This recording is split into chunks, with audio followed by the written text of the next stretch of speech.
안녕하세요. 남자사람입니다. 오늘은 당신 거기 있어 줄래요? 7번째 시간. 그럼 시작하겠습니다.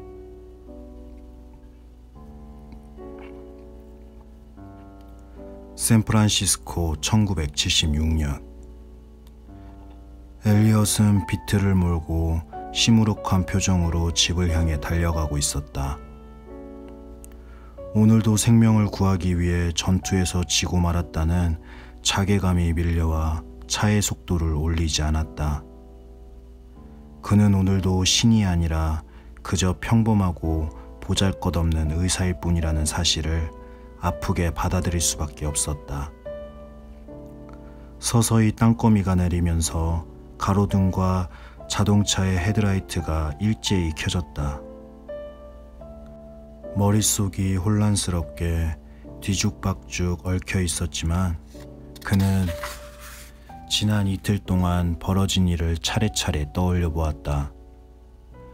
일리나와의 언쟁, 공항에서 만난 남자, 구하지 못한 에너벨. 왜 항상 인생이 내 통제권 밖에 있다는 느낌이 드는 걸까? 내 인생을 내 마음대로 할 수 없다는 느낌.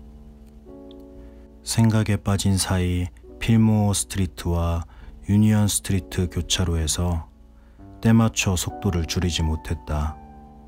차가 약간 인도 쪽으로 쏠리더니 곧이어 뭔가에 부딪힌 듯한 소리가 들렸다. 타이어 벙크인가? 시동을 끄고 차에서 내린 그는 타이어와 범퍼를 살펴보았지만 멀쩡했다. 다시 출발하려는데 인도 위에서 깨갱거리는 신음소리가 들려왔다. 고개를 들어보니 차에 부딪힌 충격 때문에 반대편 도로로 튕겨나간 강아지 한 마리가 보였다. 정말 여러 가지 하는군. 일진이 사나운 날이야. 한숨이 절로 나왔다. 그는 길을 건너 강아지를 향해 걸어갔다. 베이지색 라브라도르 한 마리가 오른쪽 앞발을 구부린 채로 누워 있었다. 자, 움직여봐. 그는 다치지 않았기를 바라며 강아지를 향해 말했다. 하지만 강아지는 꿈쩍도 하지 않았다. 빨리 움직여 보라니까. 그가 화를 버럭 내며 짐짓 강아지에게 위협을 가했다. 강아지가 다시 한번 고통을 짐작케 하는 신음소리를 토했다. 피투성이가 된 발 때문에 강아지는 조금도 움직이지 못했지만 엘리엇의 마음은 요지부동이었다. 그는 강아지를 좋아하지 않았다. 그의 관심사는 오로지 사람이었다. 그가 병원에서 치료하는 환자들에게만 관심이 있었지 애완동물에는 흥미가 없었다. 엘리엇은 어깨를 한번 으쓱하고는 라브라도르에게서 등을 돌렸다. 더 이상 시간을 낭비할 생각이 없었다. 차로 돌아온 그는 시동을 켰다. 일리나라면 이런 상황에서 강아지가 어떻게 되든 나 몰라라 내버려 두고 자리를 뜨지는 않았을 것이다. 강아지를 치료해주고 어떻게 해서든 주인을 찾아주려 했을 것이다. 동물 애호가인 일리나라면 당연히 그랬을 거야. 마치 조수석에 앉은 그녀가 뭐라 핀잔하는 소리가 들리는 듯했다. 동물을 사랑하지 않는 사람은 진정으로 사람을 사랑하지 못해. 20m쯤 가다가 차를 멈춘 그는 다시 강아지에게로 발길을 돌렸다. 4,000km나 떨어져 있는 일리나가 날 마음대로 주무르는군. 자, 가자, 친구. 내가 치료해줄게. 그가 걔를 뒷좌석에 앉히며 말했다. 미리나에 도착한 엘리엇은 비로소 안도감을 느꼈다. 바다를 마주보고 일렬로 늘어서 있는 주택단지는 건립시대와 건축 양식이 다른 다양한 건물들로 이루어져 있어 언제나 보는 이의 눈을 즐겁게 했다. 본체에 작은 탑이 붙은 가옥들과 유리와 철골만을 사용해 보다 현대적인 감각으로 지은 집들은 언밸런스한 것 같으면서도 서로 조화롭게 어우러져 있어 볼 때마다 독특한 느낌을 갖게 했다. 이제 사방에 어둠이 내렸고 바람이 세차게 불었다. 해변도로의 가장자리를 따라 길게 이어진 잔디밭에서 히피풍 스타일 남자 하나가 작은 초롱을 달아 장식한 연을 날리는 모습이 보였다. 엘리엇은 잠시도 가만히 있지 못하고 버둥거리는 강아지를 안아든 채 지중해 스타일로 지은 집을 향해 걸어갔다. 그는 찰칵거리는 소리와 함께 현관문을 열고 집 안으로 들어섰다. 그의 아버지는 지은 지 50년쯤 된 이 집을 유산으로 물려주었다. 그는 SF 작품에서 영감을 얻기를 좋아하는 미래형 주택 전문가 존 로트너에게 일임해 집을 완전히 뜯어 고쳤다. 레노베이션 뒤 집은 아주 비전형적인 모습으로 탈바꿈했다. 스위치를 누르자 집안 내부가 파도로 일렁이는 바다를 연상시키는 푸른빛으로 물들었다. 그는 라브라도르 강아지를 소파 위에 눕히고 진료 가방을 가져와 검진을 시작했다. 다리 부위에 찢어진 상처가 나 있었고 몇 군데 멍이 든 것 빼고는 비교적 멀쩡했다. 목걸이도 없는 강아지가 그를 경계하는 눈빛으로 쳐다보고 있었다. 이봐 이방인, 너는 내가 싫지? 그건 피차 일반이야. 그래도 지금 당장은 치료부터 받아야 하니까 얌전히 있어야 해. 강아지를 향해 진짓 경고의 말을 던지고 나서야 그는 상처를 소독하고 다친 다리에 붕대를 감아주었다. 자, 이제 됐다. 오늘 밤은 여기서 자고 내일은 떠돌이게 보호소로 직행하는 거야. 알았지? 그가 강아지를 누인 소파에서 멀어지면서 말했다. 그는 거실과 서재를 가로질러 부엌으로 갔다. 새 공간은 칸막이로 막아놓지 않아 실제로는 하나로 트여 있었다.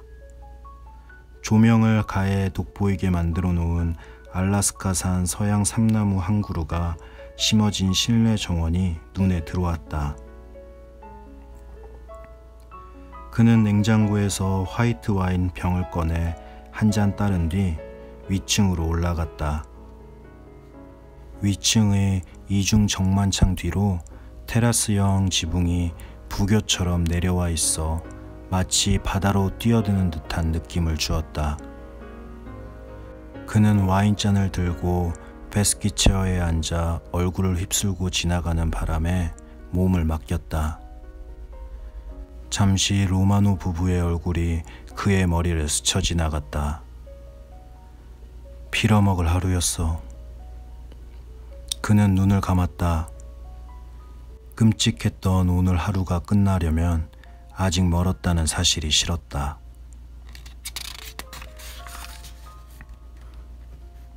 4. 그리고 꿈을 간직하라. 언제 그 꿈이 필요할지 결코 알 수 없으니까. 카를로스 루이스 시폰. 샌프란시스코 2006년 9월.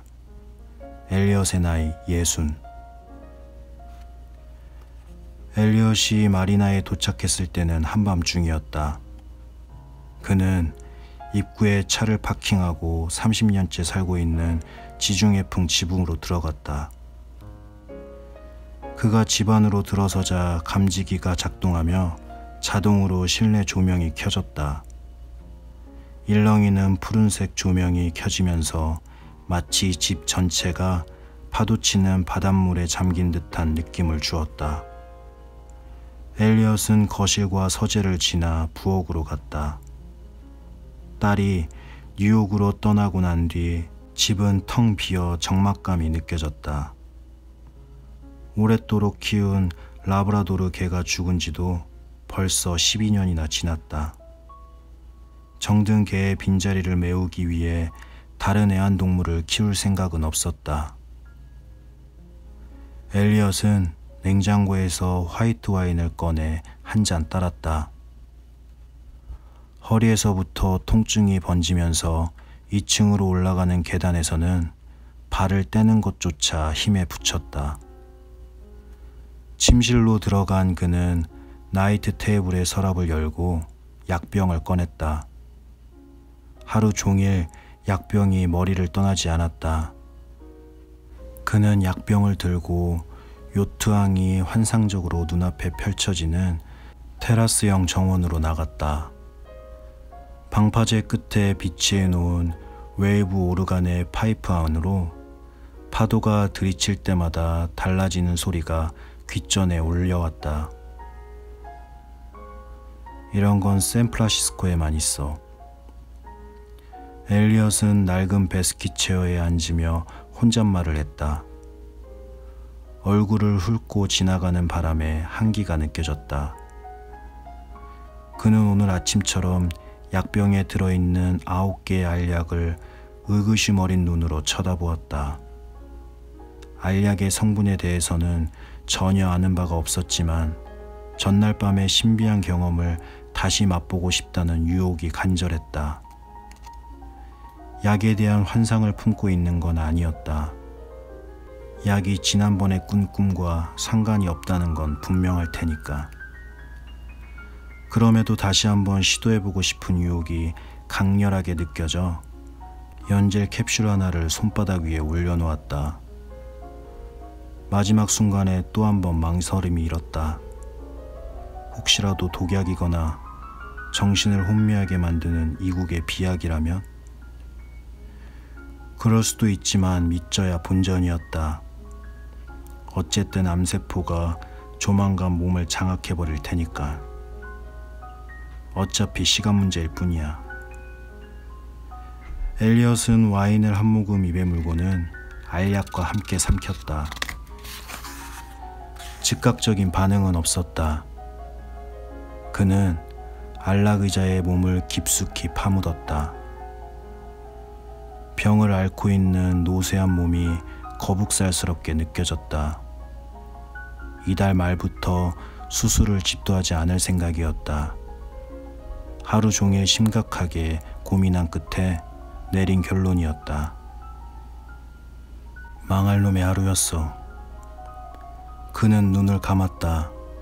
그리고 서서히 잠이 들었다.